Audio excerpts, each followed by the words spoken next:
If you're running an independent medical practice, you know the goal has always been simple, right? To give your patients the absolute best care you can. But lately, it feels like this mountain of administrative work is getting in the way. It's squeezing your time, your resources, and honestly, the passion that got you into medicine in the first place. And as we're about to see, there's a storm brewing that's threatening to put the business of medicine way ahead of the practice of it. It's a question a lot of folks in your shoes are asking, and for a really good reason. The challenge here isn't just about balancing the books anymore. It's a direct threat to your entire mission. I mean, when you start spending more time fighting with insurance companies for reimbursement than you do with your patients, something is seriously wrong with the whole model. And that right there, that's the core challenge for so many practices today. The fight for survival has literally moved out of the exam room and into the back office. The main battleground now is all about these financial and administrative pressures. So, what's the big deal about 2026? Why is this year, in particular, so challenging? Well, it's not just one thing. It's a bunch of different factors all hitting at once, creating a kind of perfect storm that's putting a huge amount of pressure on anyone trying to handle billing in-house. Okay, first, let's just talk money, the costs. Data from the MGMA is showing that what you have to pay key staff, like medical assistants, is going up and up, over 3% in just 1 year.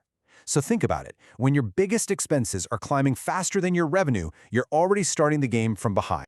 And this brings us to the second big pressure point, and frankly, it's pretty alarming. This isn't some far-off sci-fi thing. It's happening right now. Payers, the insurance companies, are deploying sophisticated AI to just automatically deny claims. The rules of the game have totally changed. Look at this quote from an industry report. Insurance companies are not just sitting back and reacting anymore, they're using predictive analytics to proactively hunt for denial patterns. So this means your team isn't just submitting a claim anymore. You're feeding it into a system that was literally designed from the ground up to find a reason to say no. But the threats aren't all coming from the outside. Beyond the payers and the rising costs, there are these internal problems. We can call them silent revenue killers that are just quietly eating away at your bottom line from the inside out. And the performance gap is just stark. A study in the Journal of Medical Practice Management found that practices with in-house teams only get about 68% of their claims accepted on the first try. Now, compare that to the 80% that specialized outsourced services are getting. That 12% difference isn't just a number on a chart, that's a massive amount of delayed or even totally lost revenue. And look, this isn't about your team not working hard enough. It's that in-house teams are up against some serious systemic disadvantages. You've got the constant overhead of salaries, the incredibly high cost of billing technology that's outdated in a year, and the huge burden of just trying to keep up with constantly changing rules like the No Surprises Act. It's an uphill battle on every single front. And then there's the risk. You won't believe this number. According to a study by IBM, you know what causes most healthcare data breaches? It's not some super sophisticated hacker. Nope. It's simple in-house employee mistakes, a staggering 95% of the time. The weight of managing all that compliance and security internally is just immense. Okay, this all sounds pretty daunting, I know, but there is a very clear strategic way forward. So let's talk about the outsourcing solution. And this isn't about giving up control, it's the opposite. It's about gaining access to way better resources and expertise by forming a strategic partnership.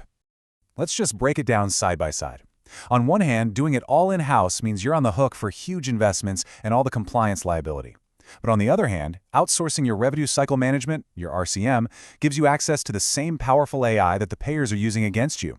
You get to tap into specialized experts, and this is huge, you get to share that enormous compliance burden. It's all about leveraging economies of scale. So how exactly is that burden shared? Well, it's done through a really critical legal document, the Business Associate Agreement, or BAA.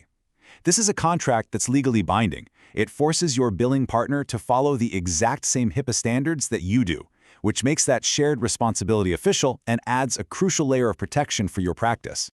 So, if you make this strategic shift, what should you actually expect? The great thing is, the results can be measured.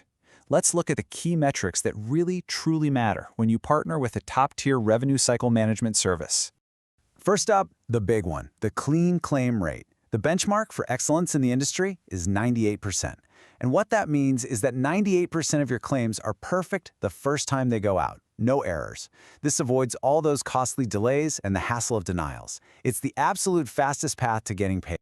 The second critical metric is your accounts receivable, or AR days. The goal here is simple. Get this number under 30 days. Why? Because it's a direct measure of your practice's cash flow. The lower your AR days, the faster you get paid. It's really that simple. And it improves the financial health of your entire operation. And you know, getting those amazing metrics isn't magic. It relies on a systematic, tech-driven process.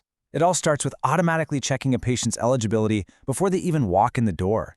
Then AI-powered tools scrub every single claim for errors before it's submitted. Payments get posted electronically for speed, and for any denials that still slip through, a data-driven strategy is used to fight and overturn. Okay, I know this is a lot to take in, and the path forward might seem a little complex. So let's pull it all together and give you a clear framework for making the right decision for your practice's future. When you're vetting a potential partner, the questions you ask are everything. You have to get past the sales pitch. Ask them, do you really understand the unique billing codes for my specialty? Ask to see their technology. Is it actually built to fight modern AI denials?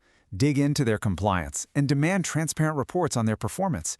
And maybe most important, make sure they have a rock-solid plan to move your data over smoothly and securely. And this quote, really, it just says it all. In today's world of rising costs and AI-powered payers, updating your revenue cycle isn't a nice-to-have anymore. It's a strategic imperative, not just to stay financially healthy, but to keep the trust you've worked so hard to build with your patients. So, as you look ahead to 2026 and all the years after, the real question to ask yourself is this. Is my current billing process an asset that's helping my practice grow and thrive? Or is it a vulnerability, just waiting to be exposed by the challenges that are right around the corner?